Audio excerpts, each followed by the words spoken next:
the silence was deafening. For months, the world had whispered, speculated, and worried. Headlines screamed questions that no one dared ask directly. Palace gates remained closed to curious eyes, while behind them, one of the most beloved figures in modern royalty fought a battle that would forever change not just her life, but the very fabric of the monarchy itself. What happened next would shock even the most seasoned royal watchers, challenge centuries of tradition, and prove that sometimes the greatest courage comes not from wearing a crown, but from taking it off long enough to find yourself again. This is the story of how Princess Catherine's silence became the loudest voice the royal family had ever heard, and why her journey back to health would leave both royalty and millions of ordinary people around the world forever changed. The truth was far more extraordinary than anyone could have imagined. The morning of January 17 started like any other at Adelaide Cottage. Catherine woke before dawn, as she always did, to steal a few precious moments of quiet before her children stirred. The frost on the windows caught the early light, creating patterns that reminded her of the lace on her wedding dress all those years ago. She had no idea this would be the last normal morning she would have for months to come. By 6:30 a.m., the cottage was alive with the familiar chaos of 3 children getting ready for school. George, now 11, was frantically searching for his mathematics homework while Charlotte helped her younger brother Louis find his missing rugby boot. Catherine moved through the morning routine with practiced ease, making packed lunches and checking school bags, her hands steady even as something deep inside her whispered that all was not well. The pain had been building for weeks, but she had pushed it aside as she always did.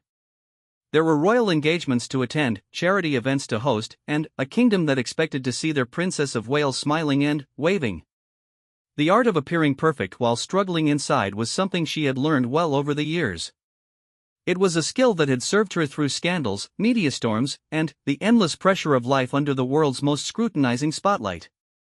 William noticed her wince as she lifted Louis's school bag, but when he asked if she was all right, Catherine simply smiled and changed the subject to their upcoming trip to Windsor. This was their way, protecting each other from worry, maintaining the calm surface that their children and the world needed to see. Neither of them realized they were about to be pulled into a storm that would test everything they thought they knew about duty, family, and survival. After the school run, Catherine returned to her private office at Kensington Palace for what should have been a routine morning of correspondence and meeting preparation. Her private secretary, Natasha, noticed that the princess seemed quieter than usual, her usual warm greetings replaced by polite nods. The stack of letters from children around the Commonwealth sat unopened on her desk, something that never happened, as Catherine made it a point to personally read every letter from young well-wishers. The first official sign that something was wrong came during a video call with the team at the Royal Foundation. Catherine, who was known for her meticulous preparation and thoughtful questions, seemed distracted.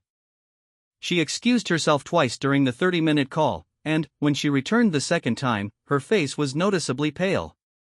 The meeting was cut short when she quietly asked if they could reschedule, citing a scheduling conflict that her team knew didn't exist. Dr. Sarah Mitchell, Catherine's private physician, received an urgent call that afternoon. The woman on the other end of the line was not the composed Princess of Wales the world knew, but a concerned mother and wife who had finally admitted that something was very wrong. The pain had become impossible to ignore, accompanied by symptoms that sent immediate alarm bells ringing through the medical professional's mind. Within hours, Catherine found herself in a private consulting room at the London clinic, a place where discretion was valued as highly as medical expertise.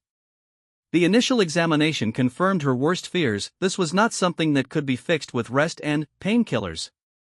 Urgent tests were ordered, and, for the first time since becoming a member of the royal family, Catherine faced the possibility that her body might betray the duty she had sworn to uphold. The drive back to Kensington Palace that evening was silent. William gripped the steering wheel tighter than necessary while Catherine stared out at the familiar streets of London, wondering how many more times she might see them.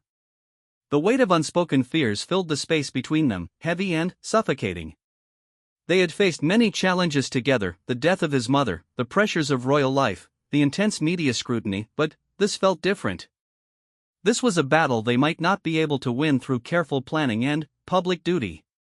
That night, after the children were asleep, Catherine sat in her dressing room surrounded by the evidence of her royal life. Designer gowns hung in neat rows, each one carrying memories of state dinners, charity galas, and official visits.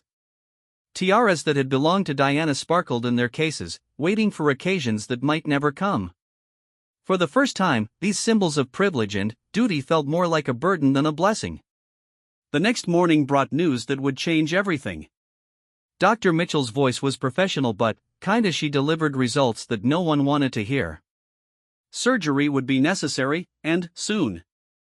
The word cancer hung in the air like a physical presence, reshaping everything it touched. Catherine's first thought was not for herself, but for her children. How would she tell them?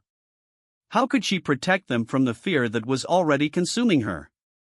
The decision to keep the diagnosis private was immediate and unanimous. Too many members of the royal family had faced their health battles under the harsh glare of public scrutiny. Catherine had watched as speculation about every medical appointment, every cancelled engagement, every moment of apparent weakness had been dissected by the media and turned into entertainment for the masses. She would not allow her children to grow up reading tabloid theories about their mother's condition. Palace Communications Director Amanda Foster found herself in an impossible position.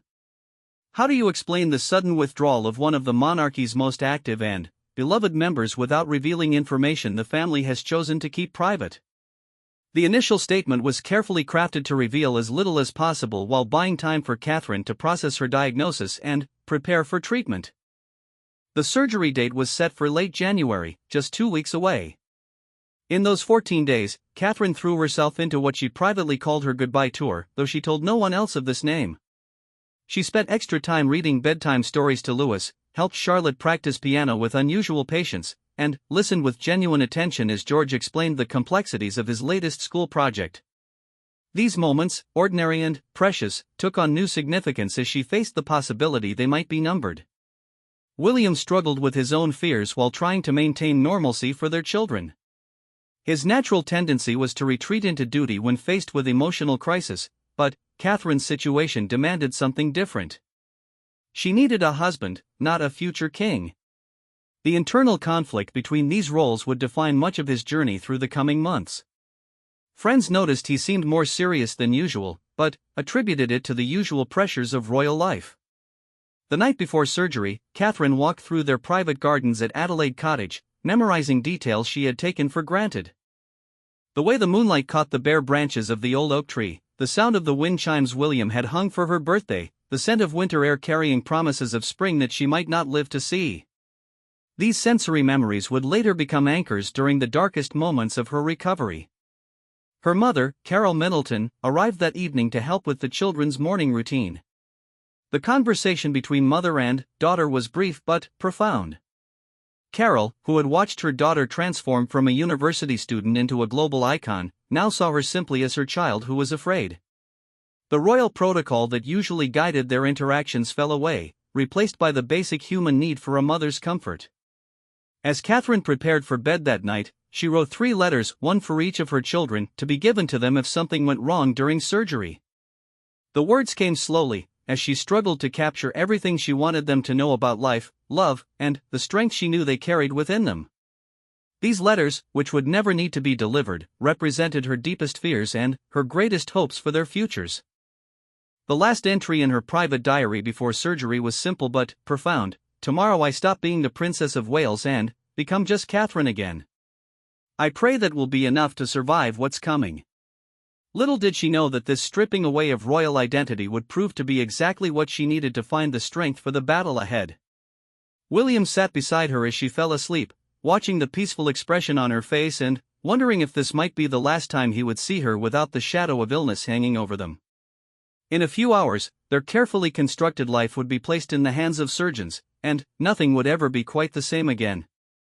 The London Clinic's private wing was designed for discretion, but nothing could hide the gravity of what was about to unfold. Catherine arrived at 5:30 a.m. through a service entrance, her security detail having planned the route to avoid any possibility of media attention. She wore a simple navy coat and carried only a small overnight bag containing items that connected her to home: a photograph of the children, William's old university sweater, and a worn copy of a poetry book her father had given her years ago.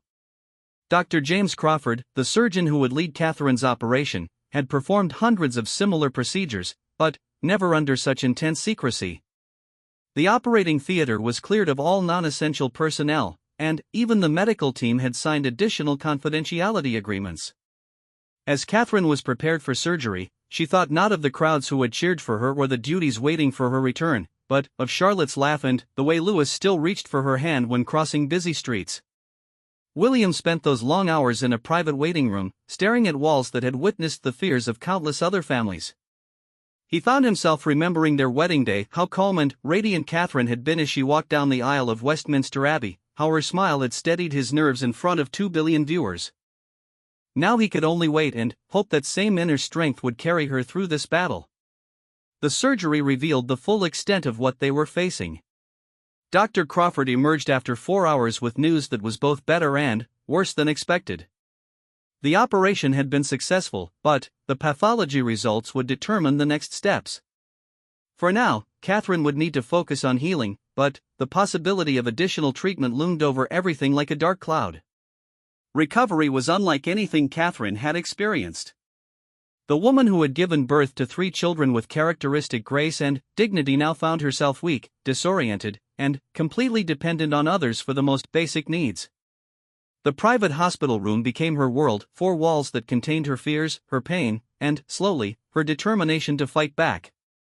The first few days were a blur of medications and monitored sleep. When Catherine was finally alert enough to have visitors, she made a decision that surprised everyone: she wanted to see the children.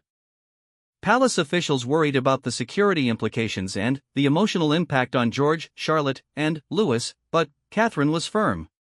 If she was going to fight this battle, she needed to remember what she was fighting for. The children's visit to the hospital was carefully orchestrated. They arrived through the same discreet entrance their mother had used, but their excitement at seeing her was impossible to contain. Louis, only 5 years old, climbed carefully onto the hospital bed and declared that the machines monitoring his mother's recovery looked like robots. Charlotte, ever observant, noticed that her mother's famous hair was hidden under a soft cap, but said nothing, sensing this was something they shouldn't discuss. George, mature beyond his 10 years, understood more than his siblings about the seriousness of the situation. He had overheard hushed phone conversations and noticed the way adults stopped talking when he entered rooms. During their visit, he sat close to his mother's bedside and told her about his school projects with unusual detail, as if the normalcy of his stories could somehow make everything all right again. After the children left, Catherine experienced her first moment of complete breakdown. The effort of appearing strong for her family had exhausted what little energy she had recovered. Alone in her hospital room, she finally allowed herself to cry, not the dignified tears she had mastered for public moments of emotion, but raw, ugly sobs that came from a place deeper than royal training could reach. William found her like this when he returned that evening, and, for the first time since her diagnosis, they talked honestly about their fears. Catherine admitted she was terrified not just of dying, but of becoming a burden, of failing in her duties, of letting down the millions of people who looked to her for inspiration. William confessed his own terror of losing the woman who had transformed him from a reluctant prince into someone who actually believed in the power of the monarchy to do good. The pathology results arrived on a Thursday morning that seemed ordinary until it wasn't. Dr. Crawford delivered the news with practiced compassion: additional treatment would be necessary. The word chemotherapy introduced a new chapter to their story, one that would test everything they thought they knew about strength, privacy, and what it meant to serve the public while fighting for your own survival. Catherine's first thought upon hearing about chemotherapy was characteristically selfless: how would this affect the children's school schedule? Could she time her treatment cycles around their important events? Dr. Crawford gently explained that her health would need to take priority over everything else, a concept that felt foreign to someone whose entire adult life had been defined by putting duty before personal needs. The decision about how much to reveal to the public became increasingly complex as Catherine's treatment plan took shape. The initial palace statement about planned abdominal surgery would no longer be sufficient to explain her extended absence from royal duties. Yet the family's desire for privacy remained absolute, particularly as they faced the reality that recovery would be measured in months, not weeks. Palace communications found themselves in uncharted territory. Previous royal health crises had either been quickly resolved or had involved older members of the family whose reduced public schedules could more easily accommodate health challenges. Catherine, at 42 and at the height of her active royal career, presented a unique situation that challenged traditional approaches to royal transparency. The Queen Consort, Camilla, visited Catherine during her second week in the hospital, bringing with her the wisdom of someone who had navigated royal life's challenges for decades. Their conversation remained private, but those close to the family noticed a shift in Catherine's demeanor afterward. There was a new resolve in her expression, as if she had been reminded of something important about her role and her own resilience. Media speculation during this period reached fever pitch. Catherine's absence from planned engagements was noticed immediately by royal watchers, and the vague nature of palace communications only fueled more intense scrutiny. Photographers stationed themselves near the hospital, hoping to catch a glimpse of arriving family members. Social media buzzed with theories ranging from the plausible to the absurd, each rumor adding to the pressure on Catherine and William to either reveal more information or endure continued speculation. The decision to return home to Adelaide Cottage came after 10 days in the hospital. Catherine was still weak and would need weeks of home recovery before beginning outpatient chemotherapy, but she desperately wanted to be in her own space, surrounded by the familiar sounds and smells of family life. The careful coordination required to transport her home while maintaining privacy was complex, involving multiple vehicles and carefully planned routes. Arriving home felt like both a victory and a new challenge. Catherine's regular routines were impossible now. Climbing stairs left her breathless, and the simple act of preparing the children's breakfast required help from others. The woman who had once managed multiple royal engagements in a single day now needed to rest after short conversations. This adjustment to a new reality was perhaps more difficult than the hospital stay, as it forced her to confront how fundamentally her life had changed. The children adapted to their mother's new limitations with the resilience that often surprises adults. They instinctively lowered their voices when playing near her room, and Charlotte appointed herself as the family's keeper of quiet activities, organizing puzzle sessions and drawing competitions that wouldn't tire their mother. Louis, too young to fully understand the situation, simply accepted that mommy needed more rest and adapted his requests for attention accordingly. William's role during this period was exhausting in ways he had never anticipated. He continued his royal duties when absolutely necessary, but his primary focus was managing Catherine's care, the children's routines, and the intense pressure from palace officials who needed guidance on how to handle the growing public and media interest in Catherine's condition. Sleep became elusive as he found himself checking on Catherine multiple times each night, listening for any sign that she might need help. The first oncology appointment approached like a deadline neither of them wanted to meet. Dr. Elena Vasquez, the specialist who would oversee Catherine's chemotherapy, had experience treating high-profile patients and understood the unique pressures they faced. However, she was also clear that successful treatment would require Catherine to prioritize her health above all other considerations, a demand that went against every instinct Catherine had developed as a working royal. As they prepared for this next phase of treatment, Catherine made a decision that would ultimately define her recovery journey. She would document her experience privately, not for publication but for her own understanding of what she was going through. This decision to bear witness to her own journey would later prove crucial in helping her find her voice again and ultimately share her story with the world. The night before her first chemotherapy session, Catherine sat in her private sitting room at Adelaide Cottage, surrounded by get-well cards from friends and family. One card, hand-drawn by Louis, showed a figure he identified as Mummy the superhero, complete with cape and crown. Looking at her son's innocent belief in her strength, Catherine felt something shift inside her. Perhaps she could be the superhero he believed her to be, just not in the way anyone expected. The chemotherapy suite at the Royal Marsden Hospital was nothing like Catherine had imagined. Instead of the sterile, frightening environment she had feared, she found comfortable chairs arranged in a circle, soft lighting, and other patients who greeted her arrival with knowing nods rather than royal protocol. Here, she was not the Princess of Wales, she was simply another person fighting for her life, and that anonymity became her first gift in this journey. Dr. Vasquez had prepared Catherine for many of the physical side effects of treatment, but nothing could have prepared her for the psychological impact of watching poison enter her bloodstream in the name of healing. During her first infusion, Catherine stared at the 4-line and thought about all the times she had visited cancer wards as part of her royal duties, offering comfort to patients whose experience she had never truly understood. The irony was not lost on her that she was now receiving the very treatments she had helped fundraise for.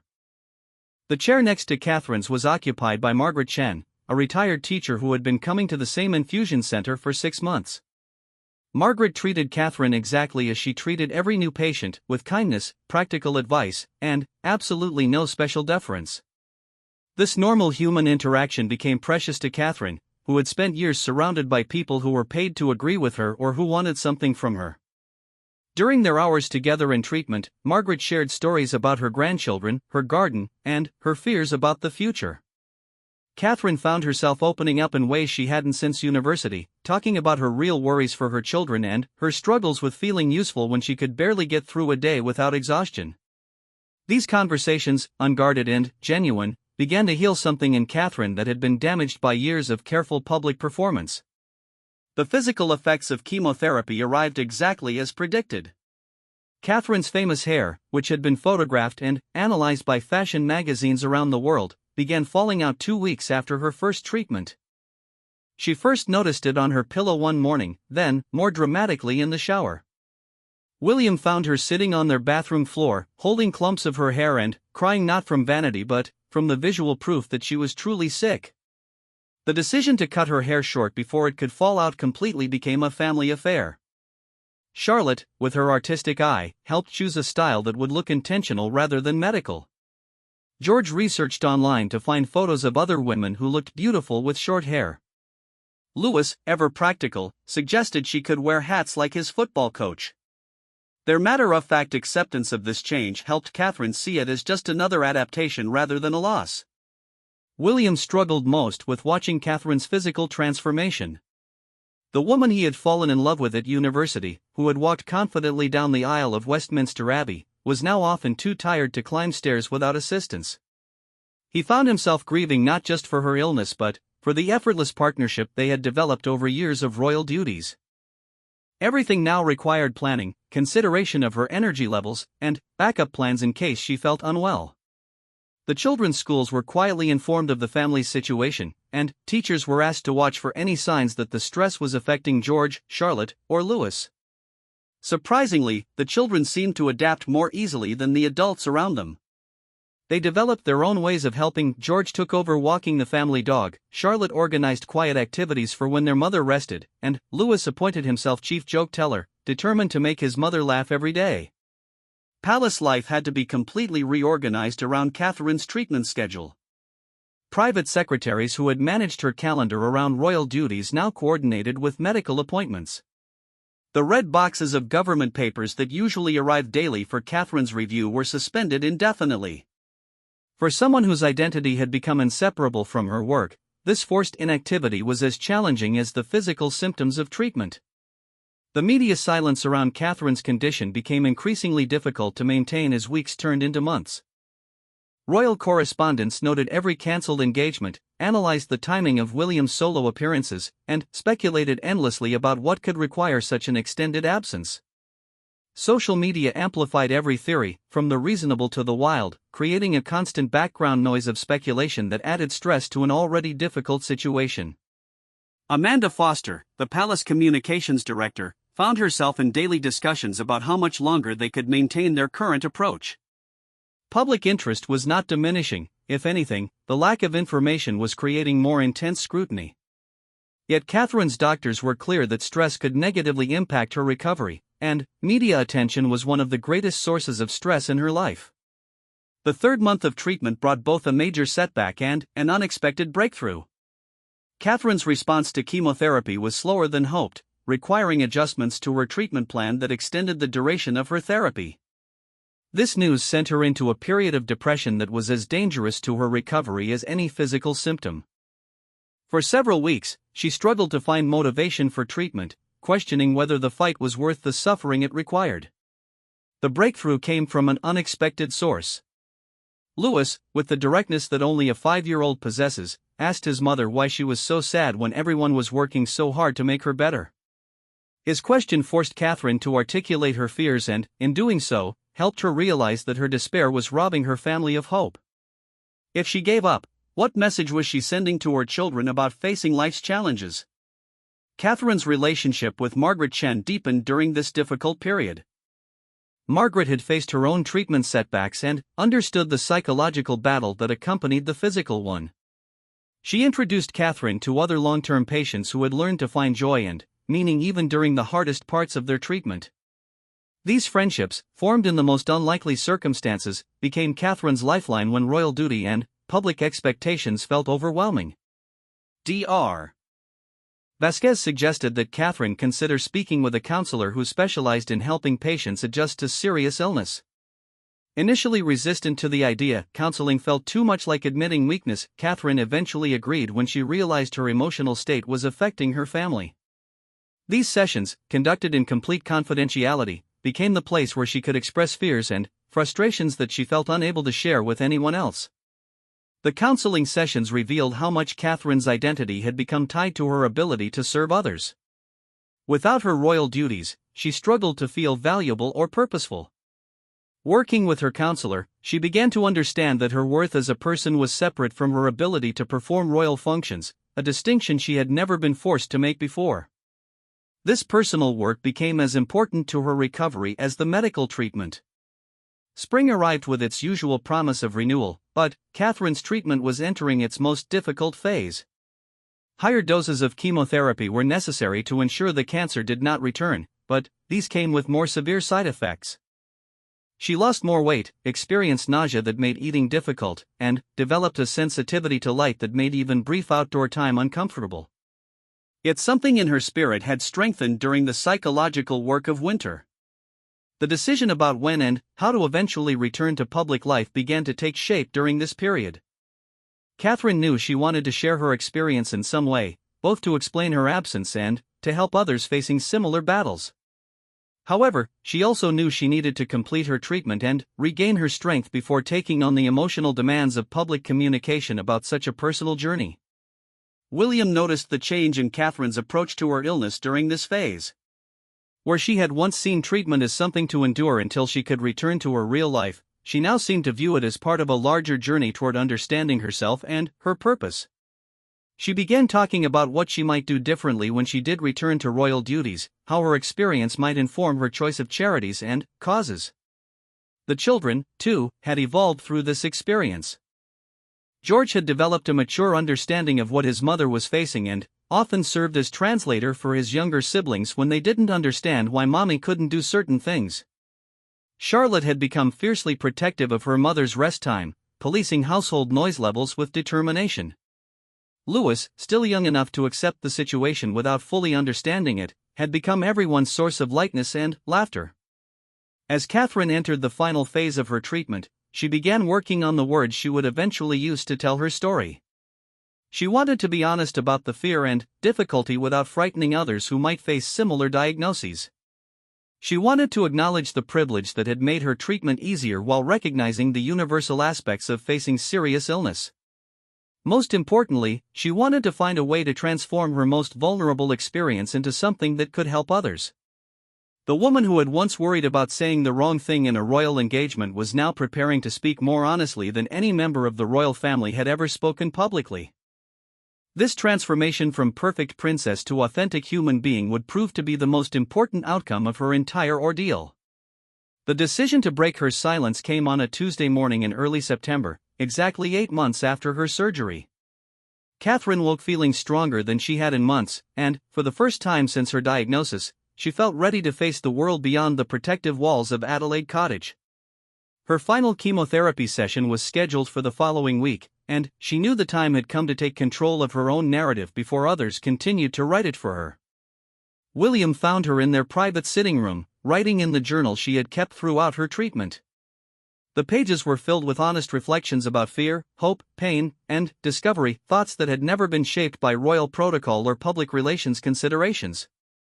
As he read over her shoulder, he realized that Catherine had found something during her illness that she had never possessed during her years as a seemingly perfect princess: her authentic voice. The conversation about going public was unlike any they had shared before. Previously, major communications decisions were made in consultation with palace officials, royal correspondents, and sometimes even government representatives. This time, Catherine was firm that the message would be entirely her own. She would speak from her heart, in her own words, about her own experience. The royal machine could adapt to her truth rather than shaping her truth to fit royal expectations. Catherine's first call was to her parents, Carol and Michael Middleton. Throughout her illness, they had been her anchor to the person she was before tiaras and titles transformed her life. Carol, who had watched her daughter navigate the complexities of royal life for over a decade, immediately understood the significance of Catherine's decision to speak openly. Michael, ever practical, worried about the intensity of media attention this revelation would bring, but he also recognized the courage it took for his daughter to choose vulnerability over protection. The children were told about their mother's plan during their regular family dinner. Catherine explained that she wanted to tell people about being sick because it might help other families going through similar experiences. George, mature beyond his years, asked thoughtful questions about what this would mean for their privacy. Charlotte wanted to know if people would be sad when they heard the story. Louis, with characteristic 5-year-old directness, asked if this meant Mommy was definitely going to be okay now. Planning the announcement required a completely new approach from the palace communications team. Amanda Foster had spent her career crafting messages that revealed as little as possible while managing public expectations. Now she was being asked to help Catherine share one of the most personal experiences imaginable. The challenge was not what to say, but how to say it in a way that would be authentic to Catherine's voice while serving the public's need for information. Catherine insisted on writing the statement herself, without input from speechwriters or communications experts. She spent 3 days crafting and refining her words, reading them aloud to William and testing them against her own standard. Would this help someone else who was afraid? Every revision brought her closer to the honest, compassionate tone she wanted to achieve. This was not going to be a royal statement about health challenges, it was going to be a human story about facing fear and finding strength. The decision about how to deliver the message was equally important. Traditional royal announcements came through official palace statements or formal interviews with longtime royal correspondents. Catherine wanted something different, something that felt personal and direct. After much discussion, they decided on a video message that she would record in the gardens of Windsor Castle, a setting that felt both formal enough for a princess and intimate enough for a personal revelation. The recording day was carefully planned but emotionally overwhelming. Catherine had grown used to appearing in public during her royal duties, but this felt completely different. She was not playing the role of Princess of Wales, she was being Catherine Middleton, a wife and mother who had faced something terrible and wanted to share what she had learned. The vulnerability required for this performance was unlike anything she had ever attempted. The technical aspects of filming were handled by a small, trusted crew who had worked with the royal family before. However, the emotional aspects were entirely Catherine's to manage. She had practiced her words dozens of times, but speaking them while looking directly into a camera that would carry her message to millions of people around the world required a different kind of courage than she had ever needed. The first few takes were too formal, too much like her previous royal communications. Catherine recognized this and asked for a break to recenter herself. When filming resumed, she spoke as if she were talking to Margaret Chen during one of their chemotherapy sessions, or to a friend who needed to hear that it was possible to face the unthinkable and survive. This shift in mental approach transformed both her delivery and the power of her message. William watched from behind the cameras as his wife shared their most private ordeal with the world. He saw the woman he had fallen in love with at university, honest, thoughtful, and genuinely concerned for others, speaking truth in a way that royalty rarely attempted. The careful princess who had spent years avoiding any controversial statement was now revealing the most controversial topic possible, her own mortality and fear. The final version of Catherine's message was both shocking and comforting. She spoke about the fear of diagnosis, the challenge of telling her children, and the unexpected gifts that had come through her treatment. She talked about the medical team who had saved her life, the friends who had carried her through the darkest moments, and the family who had never stopped believing in her recovery. Most importantly, she spoke about hope and the possibility of finding meaning even in the most difficult experiences. Palace officials received an advance copy of the message 24 hours before its public release. The reaction was immediate and intense. Some worried about the precedent of such personal disclosure from a senior royal. Others recognized the power of Catherine's authenticity and the positive impact it could have on public understanding of both illness and recovery. Everyone understood that this announcement would fundamentally change how the royal family communicated about personal challenges. Media preparations for the announcement were unlike anything in recent royal history. Rather than managing a story, palace communications was facilitating Catherine's own storytelling. Broadcast partners around the world were provided with the video message simultaneously, ensuring that Catherine's words would reach global audiences without interpretation or editing. This direct communication bypassed traditional media filters and gave Catherine complete control over her narrative. The night before the announcement, Catherine could not sleep. She walked through the rooms of Adelaide Cottage, thinking about how different her life had been just months before. The woman who had once worried about every public word was about to share her deepest fears with the world.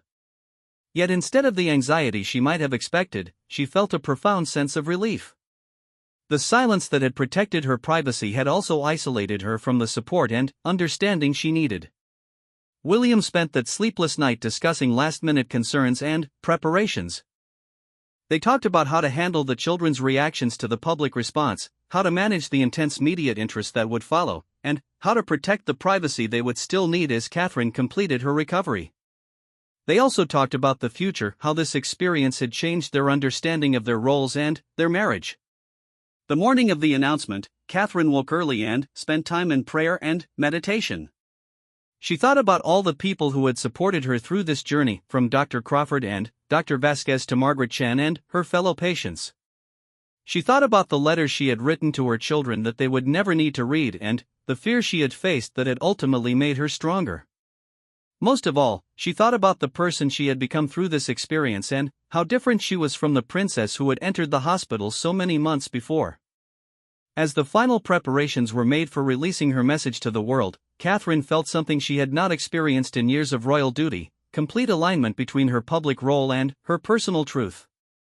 For the first time since becoming Princess of Wales, she was about to share something that was entirely, authentically hers. The silence was about to end, and, with it, a new chapter of her life was about to begin. At exactly 6 p.m. on September 9, Catherine's video message was released simultaneously across every major broadcasting network and social media platform in the world. Within minutes, the carefully maintained secret of her cancer diagnosis became global news, but, this time, the story was being told in her own words, on her own terms. The woman who had disappeared from public life as a perfectly composed princess was returning as someone far more powerful, a survivor who had found her authentic voice. The immediate reaction was unprecedented in both scale and emotion. Social media platforms crashed temporarily under the weight of responses as millions of people around the world shared their own stories of facing cancer, losing loved ones to the disease, or simply finding inspiration in Catherine's courage to speak openly about her vulnerability. The hashtag Catherine Strong began trending within hours, but, more importantly, conversations about cancer, fear, and recovery were happening in households around the globe. Television networks cleared their evening programming to broadcast Catherine's message in full, followed by discussions with oncologists, royal experts, and cancer survivors. However, the most powerful responses came from ordinary people who saw themselves reflected in Catherine's words. Cancer treatment centers reported increased calls from patients who had been inspired by her message to seek help or continue difficult treatments. Her honesty had given permission for others to be honest about their own struggles. King Charles, who had faced his own health challenges, was among the first to respond publicly. His statement praised Catherine's remarkable courage and acknowledged how her openness had demonstrated the strength that comes from vulnerability. The monarch's support gave royal approval to Catherine's decision to break with traditional palace secrecy about personal matters, signaling a potential shift in how the modern monarchy might approach transparency. William's response was more personal but equally significant. Speaking at an impromptu appearance at a cancer research facility the following day, he talked about watching his wife face the greatest challenge of her life with grace and determination. His visible emotion as he spoke about their journey together showed the world a side of royal marriage that had never been seen before: genuine partnership in the face of life's most serious trials. The children's schools were inundated with messages of support, cards, and gifts from classmates and their families. George, Charlotte, and Louis suddenly found themselves at the center of an outpouring of love that they had never experienced in their young lives. Their teachers reported that the children seemed proud of their mother's courage, and Charlotte was overheard telling a friend that her mummy was the bravest person in the world for helping other sick people not be scared. Margaret Chen, Catherine's chemotherapy companion, found herself briefly in the media spotlight as journalists sought to understand who had supported the princess during her treatment. In interviews, Margaret spoke about the lovely young woman who had sat beside her during treatment, emphasizing that cancer was an equalizer that made everyone simply human. Her perspective reinforced Catherine's message that illness affects everyone regardless of status or privilege. Dr. Vasquez and the medical team at Royal Marsden received international recognition for their care of Catherine, but, more importantly, their hospital experienced a surge in research funding and treatment inquiries. Catherine's openness about her treatment had removed stigma and fear that often prevented people from seeking help. Medical professionals worldwide praised her contribution to cancer awareness and early detection advocacy. The most unexpected outcome was the transformation in how people viewed the royal family itself. Catherine's vulnerability had made the monarchy more relatable and human than years of careful public relations could achieve.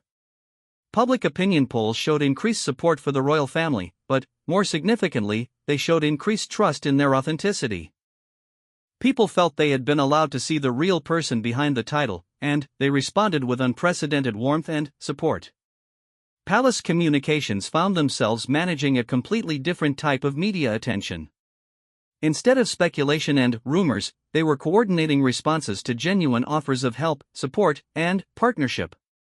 Cancer charities wanted Catherine as a patron, medical research facilities sought her involvement, and support organizations hoped she might lend her voice to their causes. The challenge shifted from protecting privacy to choosing how to use the platform her honesty had created. Catherine's first public appearance after her announcement was carefully chosen. She visited the Royal Marsden Hospital where she had received treatment, but this time as a patron rather than a patient. The symbolism was powerful. She was returning to the scene of her greatest vulnerability as someone who had been transformed by the experience. Her conversation with current patients was informed by her own journey in ways that no amount of preparation could have provided. The visit revealed how fundamentally Catherine's approach to royal duties had changed. Previously, she had excelled at asking thoughtful questions and showing appropriate concern, but there had always been a distance between her experience and that of the people she was trying to help. Now, when she spoke to cancer patients, she spoke as someone who understood their fear, their pain, and their hope from the inside. Her empathy was no longer performed, it was lived. Working with her medical team, Catherine developed a new approach to her royal role that incorporated her health journey. She became an advocate for early detection, honest communication about illness, and the importance of mental health support during medical treatment. Her platform was no longer just about appearing at events, it was about using her experience to create meaningful change in how society approached cancer care and support. The relationship with William had also been transformed by their shared experience. Friends noticed that they communicated differently, touched each other more naturally, and seemed less concerned with maintaining perfect public composure. They had faced the possibility of loss together and emerged with a deeper appreciation for their partnership. Their marriage, once scrutinized for signs of fairy tale perfection, was now admired for its genuine resilience. Catherine's return to full royal duties was gradual and intentional. She chose engagements that aligned with her new understanding of her role and declined others that felt performative rather than meaningful. The woman who had once tried to excel at every royal expectation was now selective about where she invested her energy. This authenticity made her more effective, not less, as people responded to her genuine engagement with causes she truly cared about. The annual Trooping the Colours ceremony became a celebration not just of the king's birthday but of Catherine's recovery. Standing on the Buckingham Palace balcony with her family, she looked different from the perfectly composed princess who had appeared at the same event in previous years. Her smile was softer, her posture more relaxed, and her interaction with her children more natural. The crowd's response was overwhelmingly emotional, with many people visibly moved by her presence. A year after her diagnosis, Catherine published a memoir about her experience titled Finding My Voice, A Journey Through Darkness to Light. The book became an international bestseller, with proceeds supporting cancer research and patient support programs. More importantly, it continued the conversation she had started with her video message, encouraging others to find strength in their own vulnerability and to seek help when facing life's greatest challenges.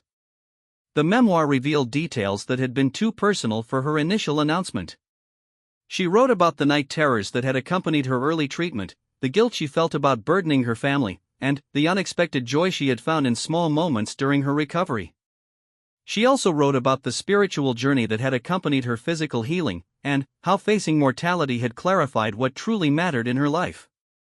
Catherine's cancer journey had begun as a private crisis that threatened everything she thought she knew about her life and role. It ended as a public testimony to the power of honesty, vulnerability, and authentic human connection.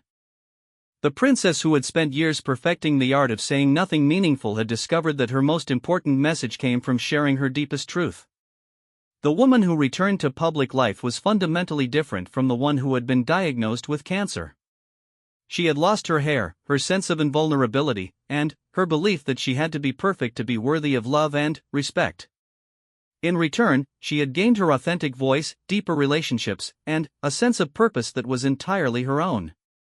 The silence had been broken, and in its place was something far more powerful, the truth, spoken with courage, compassion, and hope. Standing in the gardens of Adelaide Cottage on the anniversary of her diagnosis, Catherine reflected on the journey that had brought her to this moment. The woman who had once feared saying the wrong thing had learned that saying the right thing, her own truth, was more powerful than any carefully crafted royal statement could ever be. Her silence had ended, but her real voice had just begun.